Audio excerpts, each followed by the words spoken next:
The White Cat. Once upon a time there was a king who had 3 sons, who were all so clever and brave that he began to be afraid that they would want to reign over the kingdom before he was dead. Now the king, though he felt that he was growing old, did not at all wish to give up the government of his kingdom while he could still manage it very well, so he thought the best way to live in peace would be to divert the minds of his sons by promises which he could always get out of when the time came for keeping them. So he sent for them all, and after speaking to them kindly, he added, "You will quite agree with me, my dear children, that my great age makes it impossible for me to look after my affairs of state as carefully as I once did. I begin to fear that this may affect the welfare of my subjects, therefore I wish that one of you should succeed to my crown. But in return for such a gift as this, it is only right that you should do something for me. Now, as I think of retiring into the country, it seems to me that a pretty, lively, faithful little dog would be very good company for me. So without any regard for your ages, I promise that the one who brings me the most beautiful little dog shall succeed me at once." The 3 princes were greatly surprised by their father's sudden fancy for a little dog, but as it gave the 2 younger ones a chance they would not otherwise have had of being king, and as the eldest was too polite to make any objection, they accepted the commission with pleasure. They bade farewell to the king, who gave them presents of silver and precious stones, and appointed to meet them at the same hour, in the same place, after a year had passed, to see the little dogs they had brought for him. Then they went together to a castle which was about a league from the city, accompanied by all their particular friends, to whom they gave a grand banquet, and the 3 brothers promised to be friends always, to share whatever good fortune befell them, and not to be parted by any envy or jealousy. And so they set out, agreeing to meet at the same castle at the appointed time, to present themselves before the king together. Each one took a different road, and the 2 eldest met with many adventures, but it is about the youngest that you are going to hear. He was young and gay and handsome, and knew everything that a prince ought to know, and as for his courage, there was simply no end to it. Hardly a day passed without his buying several dogs, big and little, greyhounds, mastiffs, spaniels, and lapdogs. As soon as he had bought a pretty one, he was sure to see a still prettier, and then he had to get rid of all the others and buy that one, as, being alone, he found it impossible to take 30,000 or 40,000 dogs about with him. He journeyed from day to day, not knowing where he was going, until at last, just at nightfall, he reached a great gloomy forest. He did not know his way, and, to make matters worse, it began to thunder, and the rain poured down. He took the first path he could find, and after walking for a long time, he fancied he saw a faint light, and began to hope that he was coming to some cottage where he might find shelter for the night. At length, guided by the light, he reached the door of the most splendid castle he could have imagined. This door was of gold, covered with carbuncles, and it was the pure red light which shone from them that had shown him the way through the forest. The walls were of the finest porcelain and all the most delicate colors, and the prince saw that all the stories he had ever read were pictured upon them. But as he was terribly wet, and the rain still fell in torrents, he could not stay to look about any more, but came back to the golden door. There he saw a deer's foot hanging by a chain of diamonds, and he began to wonder who could live in this magnificent castle. They must feel very secure against robbers, he said to himself. What is to hinder anyone from cutting off that chain, and digging out those carbuncles, and making himself rich for life? He pulled the deer's foot, and immediately a silver bell sounded, and the door flew open, but the prince could see nothing but numbers of hands in the air, each holding a torch. He was so much surprised that he stood quite still, until he felt himself pushed forward by other hands, so that, though he was somewhat uneasy, he could not help going on. With his hand on his sword, to be prepared for whatever might happen, he entered a hall paved with lapis lazuli, while 2 lovely voices sang, "The hands you see floating above will swiftly your bidding obey. If your heart dreads not conquering love, in this place you may fearlessly stay." The prince could not believe that any danger threatened him when he was welcomed in this way, so, guided by the mysterious hands, he went toward a door of coral, which opened of its own accord, and he found himself in a vast hall of mother of pearl, out of which opened a number of other rooms, glittering with thousands of lights, and full of such beautiful pictures and precious things that the prince felt quite bewildered. After passing through 60 rooms, the hands that conducted him stopped, and the prince saw a most comfortable-looking armchair drawn up close to the chimney corner. At the same moment the fire lighted itself, and the pretty, soft, clever hands took off the prince's wet, muddy clothes, and presented him with fresh ones made of the richest stuffs, all embroidered with gold and emeralds. He could not help admiring everything he saw, and the deft way in which the hands waited on him, though they sometimes appeared so suddenly that they made him jump. When he was quite ready, and I can assure you that he looked very different from the wet and weary prince who had stood outside in the rain and pulled the deer's foot, the hands led him to a splendid room, upon the walls of which were painted the histories of Puss in Boots and a number of other famous cats. The table was laid for supper with 2 golden plates and golden spoons and forks, and sideboard was covered with dishes and glasses of crystal set with precious stones. The prince was wondering who the second place could be for, when suddenly in came about a dozen cats carrying guitars and rolls of music, who took their places at one end of the room, and under the direction of a cat who beat time with a roll of paper began to mew in every imaginable key and to draw their claws across the strings of the guitars, making the strangest kind of music that could be heard. The prince hastily stopped up his ears, but even then the sight of these comical musicians sent him into fits of laughter. "What funny thing shall I see next?" he said to himself, and instantly the door opened, and in came a tiny figure covered by a long black veil.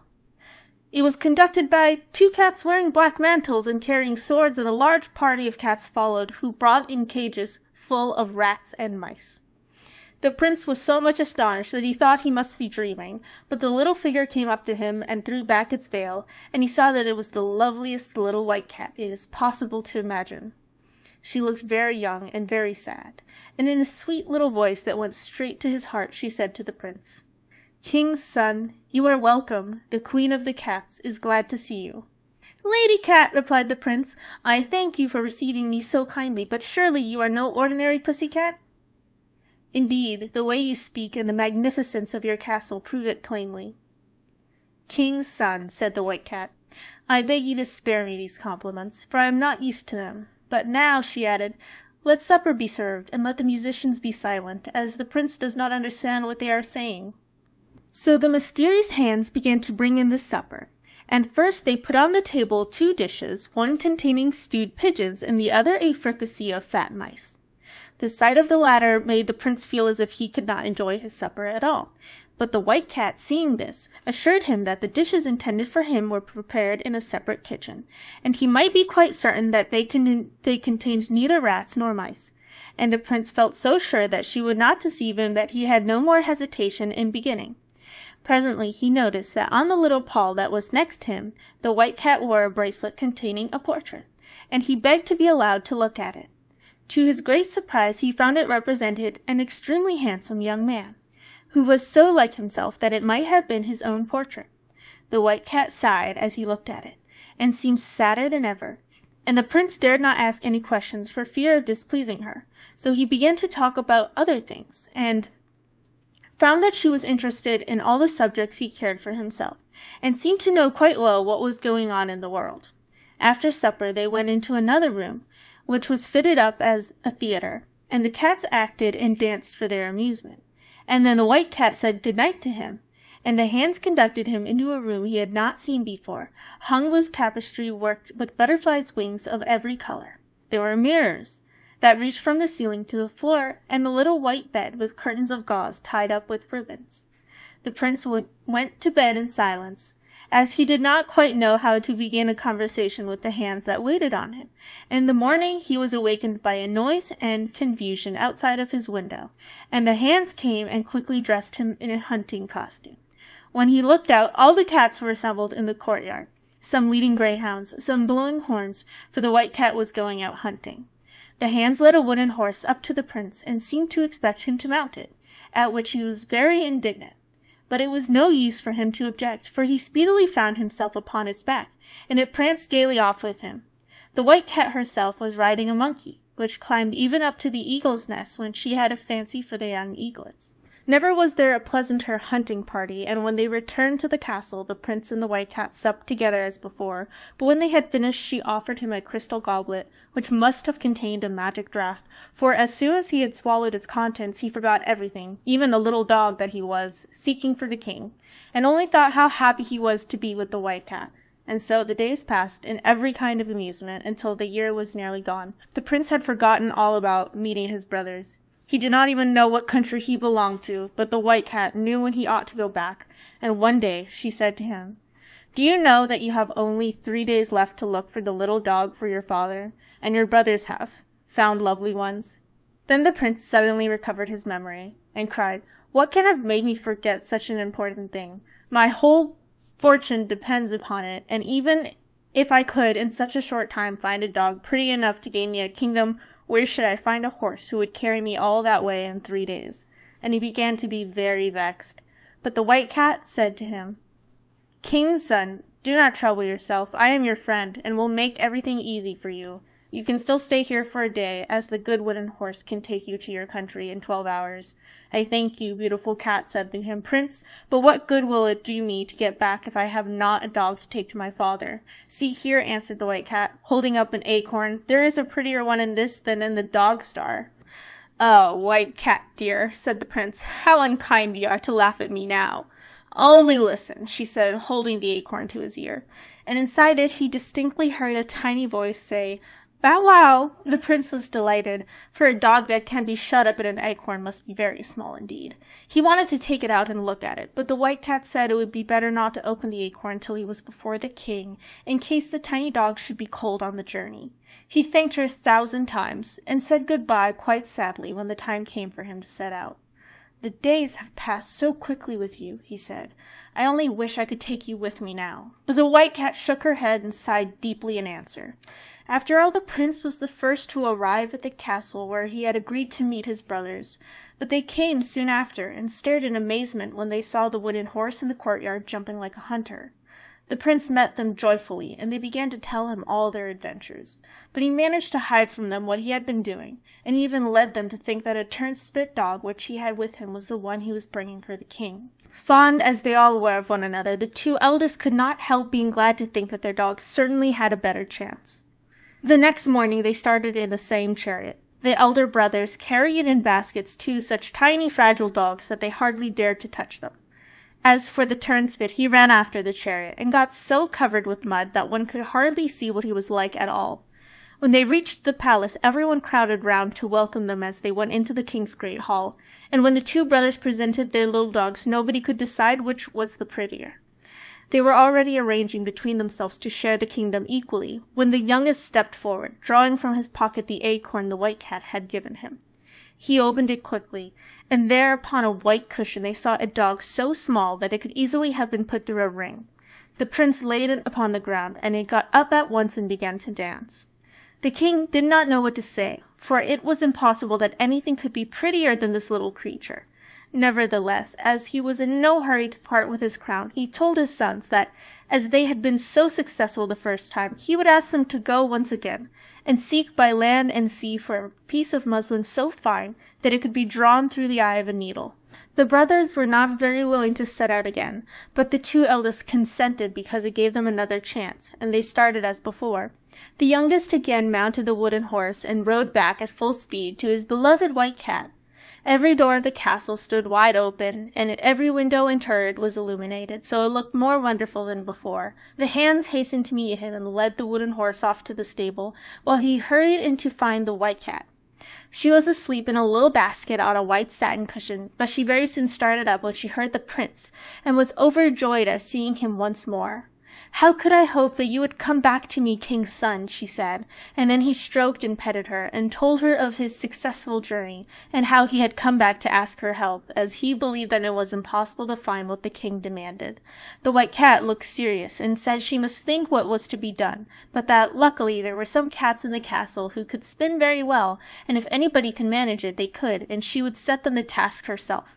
And then the hands appeared carrying torches, and conducted the prince and the white cat to a long gallery which overlooked the river, from the windows of which they saw a magnificent display of fireworks of all sorts, after which they had supper, which the prince liked even better than the fireworks, for it was very late, and he was hungry after his long ride. And so the days passed quickly as before. It was impossible to feel dull with the white cat, and she had quite a talent for inventing new amusements. Indeed, she was cleverer than a cat has any right to be. But when the prince asked her how it was that she was so wise, she only said, "King's son, do not ask me. Guess what you please. I may not tell you anything." The prince was so happy that he did not trouble himself at all about the time, but presently the white cat told him that the year was gone, and that he need not be at all anxious about the piece of muslin, as they had made it very well. This time, she added, I can give you a suitable escort, and on looking out into the courtyard the prince saw a superb chariot of British gold, enameled in flame color with 1,000 different devices. It was drawn by 12 snow-white horses, harnessed 4 abreast. Their trappings were flame-colored velvet, embroidered with diamonds. 100 chariots followed, each drawn by 8 horses, and filled with officers in splendid uniforms, and 1,000 guards surrounded the procession. Go, said the White Cat, and when you appear before the king in such state, he surely will not refuse you the crown which you deserve. Take this walnut, but do not open it until you are before him. Then you will find in it the piece of stuff you asked me for. Lovely Blanchette, said the prince, how can I thank you properly for all your kindness to me? Only tell me that you wish it, and I will give up forever all thought of being king, and will stay here with you always. King's son, she replied, it shows the goodness of your heart that you should care so much for little White Cat, who is good for nothing but to catch mice. But you must not stay. So the prince kissed her little paw and set out. You can imagine how fast he traveled when I tell you that they reached the king's palace in just half the time it had taken the wooden horse to get there.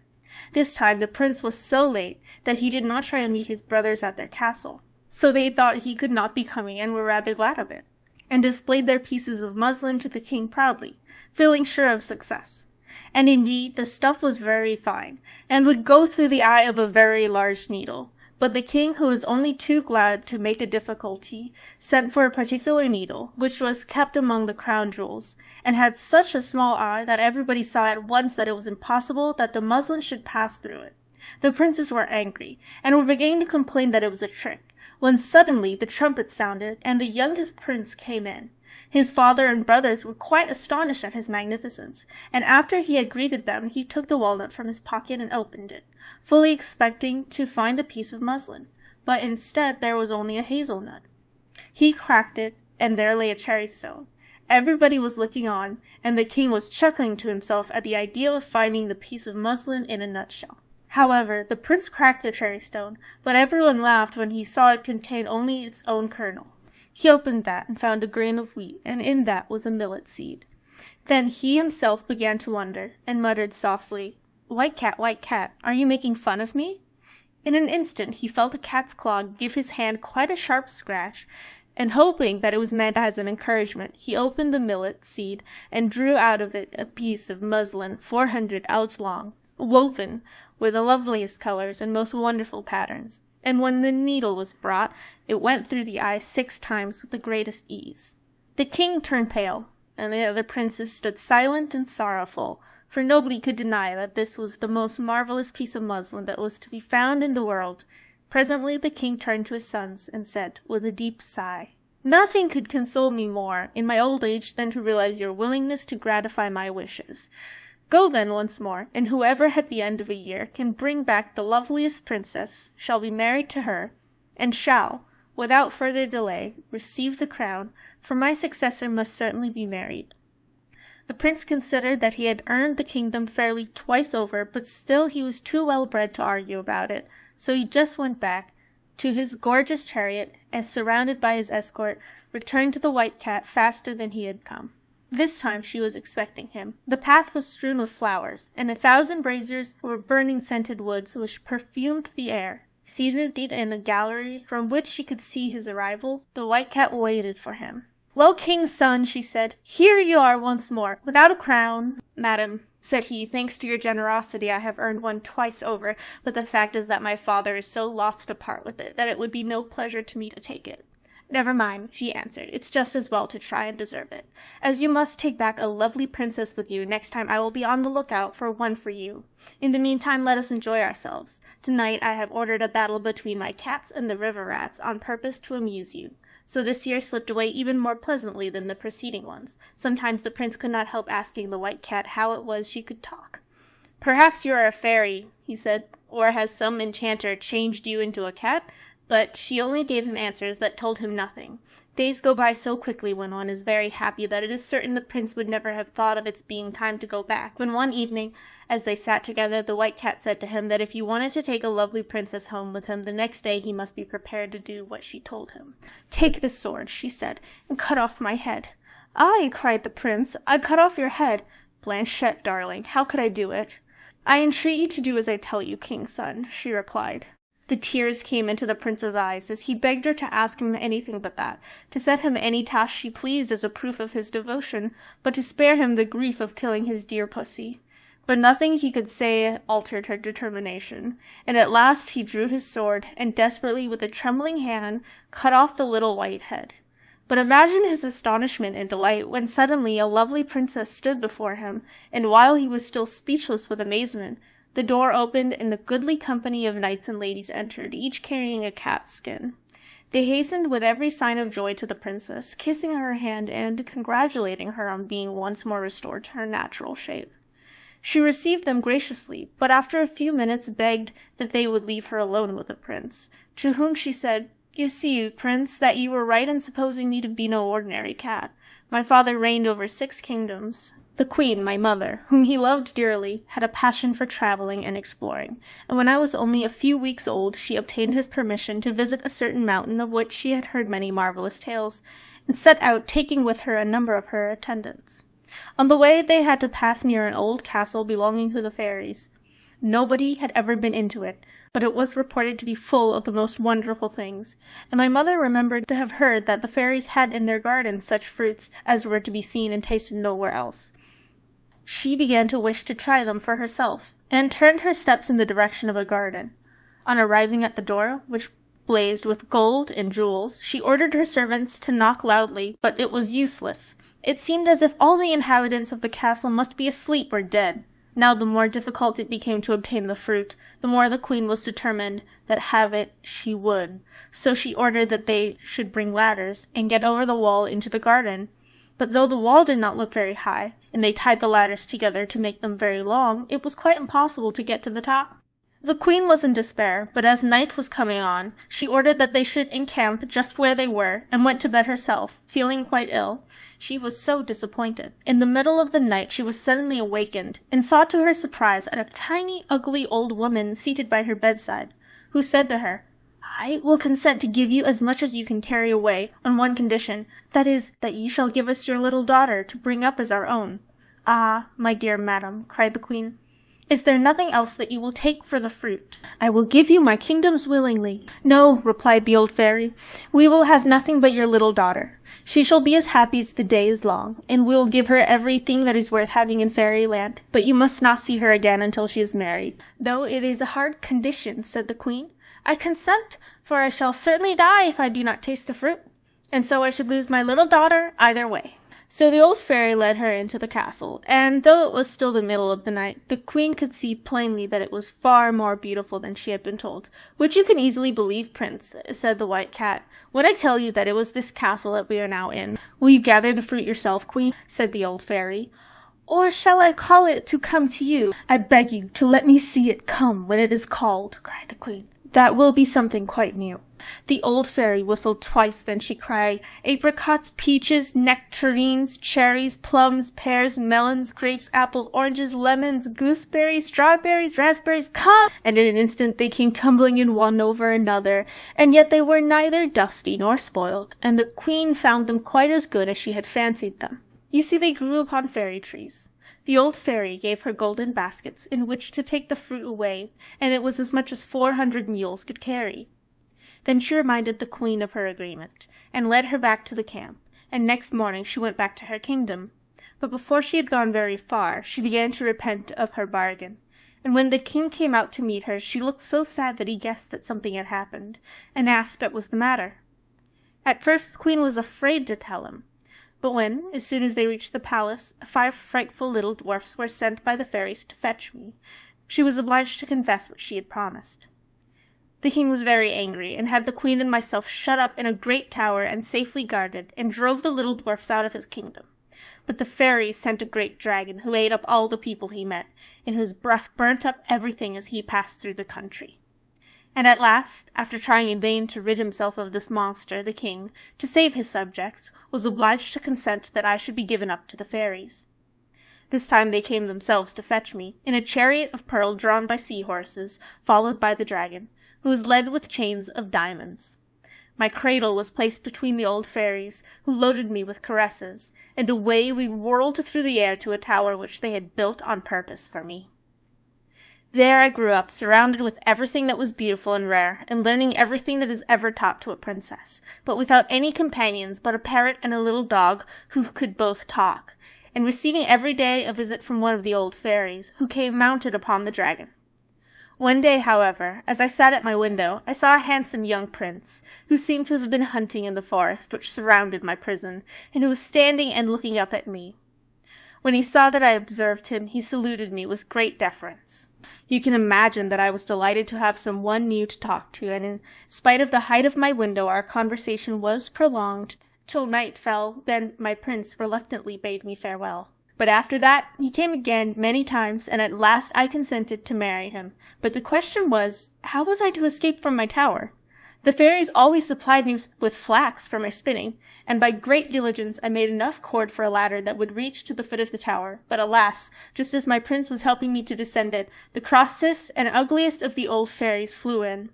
Before he had time to defend himself, my unhappy lover was swallowed up by the dragon.